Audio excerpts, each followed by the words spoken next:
వచ్చి మాట్లాడింది మీరు వినే ఉంటారు కదా. ఆ నోటీస్ ఒక ట్రాష్, ఆ విచారణ ఒక సొల్లు పురాణం, నిరాధారమైన ఆరోపణలు, గంటకోసారి ఫోన్లు వస్తాయి, మా ముగ్గురు అధికారులు పైకి వెళ్తారు, మళ్ళీ వచ్చి మళ్ళీ అడుగుతారు, ఇదంతా ప్రాంప్టింగ్ క్వశ్చనర్ తప్ప ఏమీ లేదు అని. అసలు ఇదంతా హుష్కాకి ఏం లేదు, కేవలం వెండెట్టా పాలిటిక్స్ తప్ప ఏం లేదు అనేది ఆయన అన్నమాట. సో ఇప్పటి వరకు ఈ కేసుని మనం ఎప్పటి నుంచి 24 మార్చి నుంచి ఫాలో అవుతున్నాం కదా. ఫస్ట్ ఎఫ్ఐఆర్ అయిన దగ్గర నుంచి 24 మార్చి నుంచి మనం ఫాలో అవుతున్నాం. సో అప్పటి నుంచి ఇప్పటి వరకు జరిగిన ఇది చూస్తే ఈ కేసు వచ్చి ట్రాష్గానే కనపడుతుందా? హరీష్ రావు గారి మాటల్ని ఎలా డీకోడ్ చేయొచ్చు? ఎస్ సార్, అయితే హరీష్ రావు ఈరోజు ఉదయం 11 గంటలకు సిట్ ముందు విచారణకు హాజరయ్యారు. దాదాపు 7:30 గంటల పాటు సిట్ అధికారులు విచారణ జరిపినటువంటి పరిస్థితి ఉంది. అంటే ప్రతిసారి కూడా సిట్ విచారణకు వచ్చినటువంటి హరీష్ రావే కాదు, గతంలో బీఆర్ఎస్కి సంబంధించినటువంటి మాజీ ఎమ్మెల్యేలు విచారణ ఎదుర్కొని బయటకు వచ్చిన తర్వాత చెప్పినటువంటి విషయం కూడా ఇదే. అడిగిన ప్రశ్నలే అడుగుతున్నారు. ఇదంతా కూడా కేవలం కక్ష సాధింపులో భాగంగానే తమకు నోటీసులు ఇచ్చారనేటువంటి అంశాన్ని పదే పదే బీఆర్ఎస్ చెప్తుంది. కానీ ఈరోజు బీఆర్ఎస్కి సంబంధించినటువంటి నాయకులు కావచ్చు, హరీష్ రావు కూడా ఒక అంశాన్ని పదే పదే చెప్తూ వస్తున్నారు. దానిపైన ఒక చిన్న క్లారిటీ సార్. ఎందుకంటే ఇప్పటికే హైకోర్టులో ఫోన్ ట్యాపింగ్ కేసులో హైకోర్టు తన పైన నమోదైనటువంటి కేసును క్వాష్ చేసింది. సుప్రీంకోర్టు కూడా తనకు క్లీన్ చిట్ ఇచ్చినప్పటికీ కూడా ప్రభుత్వం కావాలని ఆ కేసులో మమ్మల్ని విచారిస్తుంది అనేటువంటి అంశాన్ని పదే పదే బీఆర్ఎస్ చెప్తుంది.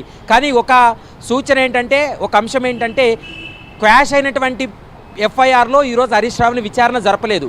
అది ఒక వ్యక్తి ఇచ్చినటువంటి కంప్లైంట్లో పంజాగుట్ట పోలీసులు ఎఫ్ఐఆర్ నమోదు చేస్తే దానిపైన తెలంగాణ హైకోర్టులో పిటిషన్ వేసి క్వాష్ చేయాలని ఆర్గ్యుమెంట్ చేస్తే దానిపైన ఆధారాలు లేవని ఒక వ్యక్తి ఇచ్చినటువంటి కంప్లైంట్ పైన మాత్రమే ఆ ఎఫ్ఐఆర్ని క్వాష్ చేసింది.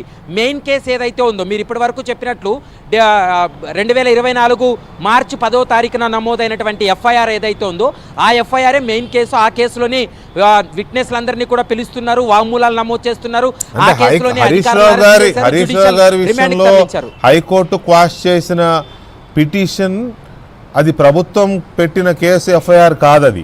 చక్రధర్ గౌడ్ అనే సిద్దిపేటకు చెందిన కాంగ్రెస్ పార్టీ నాయకుడు ఒక ఇండివిజువల్ పెట్టిన కంప్లైంట్ ఆధారంగా ఇష్యూ అయిన ఎఫ్ఐఆర్లో హైకోర్టు క్వాష్ చేసింది తప్ప అసలు టెలిఫోన్ ట్యాప్ కేసుకు సంబంధించి ప్రభుత్వం పెట్టిన కేసు ఎఫ్ఐఆర్కి హైకోర్టు చేసిన క్వాష్కి ఎలాంటి సంబంధం లేదు. రైట్?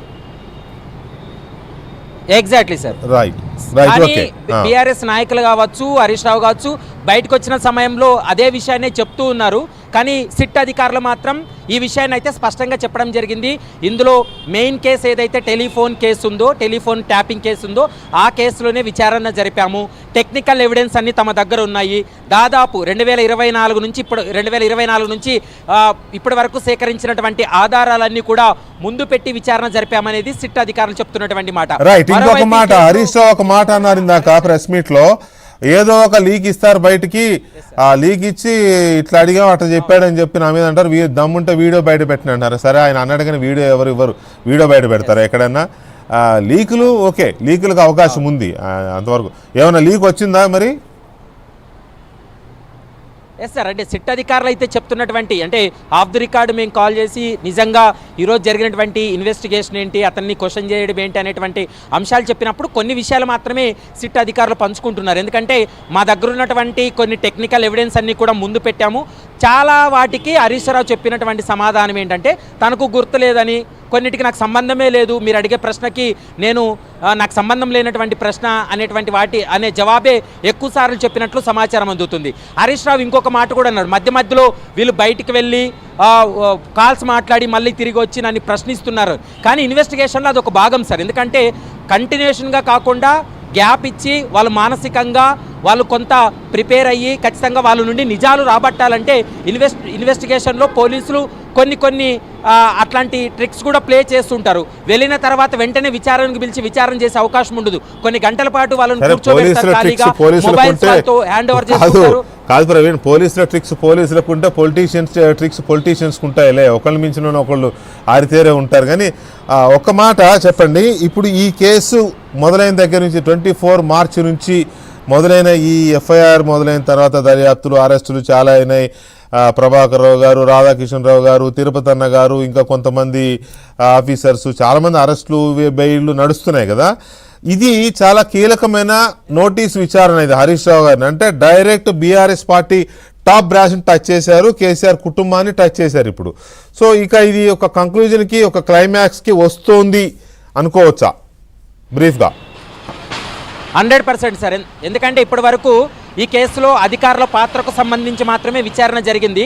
అధికారులను ముందు పెట్టి వెనక నడిపినటువంటి రాజకీయ నేతల పాత్ర అయితే మాత్రం ఎస్టాబ్లిష్ అవుతుంది. ఎందుకంటే ఒక ఛానల్ ఎండీగా ఉన్నటువంటి శ్రవణ్ రావుకు హరీష్ రావు మధ్య ఉన్నటువంటి సత్సంబంధాలు కావచ్చు, అతని కార్యాలయంలోనే ఒక వార్ రూమ్ ఏర్పాటు చేసి అక్కడ ట్యాపింగ్ జరిగింది అనేటువంటి కొన్ని టెక్నికల్ ఎవిడెన్స్ని సేకరించారు. మరోవైపు ఎస్ఐబి చీఫ్గా ఉన్నటువంటి ప్రభాకర్ రావుకు, డిఎస్పీగా ఉన్నటువంటి ప్రణీత్ రావుకు, భుజంగరావుకు వీరందరికీ పరిచయం చేసింది, శ్రవణ్ రావును పరిచయం చేసింది హరీష్ రావు అని.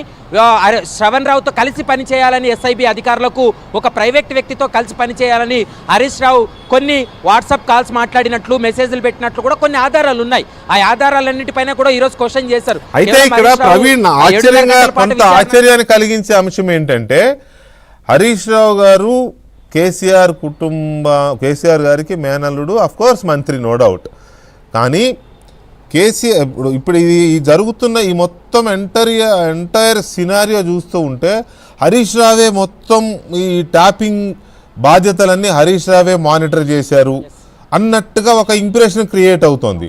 అంటే కేసీఆర్కి తెలియకుండా జరిగే అవకాశం ఉంటుందా, కేటీఆర్కి తెలియకుండా జరిగే అవకాశం ఉంటుందా, అల్లుడని చూడకుండా నా భర్త ఫోను, నా ఫోను కూడా ట్యాప్ చేశారని కవిత చెప్పిన మాటలు ఎలాంటి ఇంపాక్ట్ ఉంది ఈ విచారణ మీద? బ్రీఫ్గా ప్లీజ్.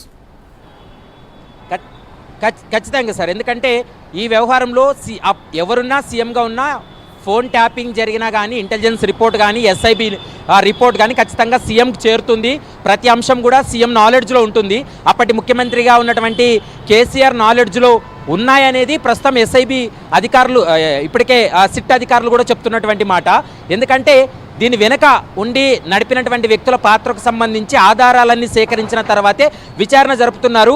ఈ వారం 10 రోజుల్లోనే మరికొంతమందికి ఇప్పటి వరకు హరీష్ రావుకి ఇచ్చారు. హరీష్ రావు తర్వాత మరొక 2కి నోటీసులు ఇచ్చి విచారణ జరిపేటువంటి అవకాశం ఉంటుంది. ఇందులో బహిరంగంగానే కవిత తన భర్త ఫోన్ ట్యాప్ జరిగిందని, తన ఇంట్లో పనిచేసేటువంటి మనుషుల ఫోన్లు ట్యాప్ జరిగిందనేటువంటి అంశాన్ని ఆమె బహిరంగంగా చెప్పింది. 1-2 రోజుల్లో కవితకు కూడా నోటీసులు ఇచ్చి ఆమె వాంగ్మూలాన్ని నమోదు చేసి సాక్షిగా ఈ కేసులో పెట్టేటువంటి అవకాశం ఉంటుంది. అదేవిధంగా చాలామందిని ఇప్పటి వరకు రాజకీయ నేతల్ని, వ్యాపారవేత్తల యొక్క ఫోన్లు ట్యాప్ జరిగినట్లు గుర్తించి వారి స్టేట్మెంట్ రికార్డ్ చేశారు. మరి రాబోయే రోజుల్లో కూడా మరికొంతమందికి నోటీసులు జారీ చేసేటువంటి అవకాశం అయితే కనపడుతుంది. హరీష్ రావు చెప్పినట్లు ఆధారాలన్నీ ఏమీ లేవు, ట్రాష్ అనడానికి లేదు. ఖచ్చితంగా సిట్ అధికారులు పక్కడ్బందీగా ఆధారాలన్నీ సేకరించిన తర్వాతే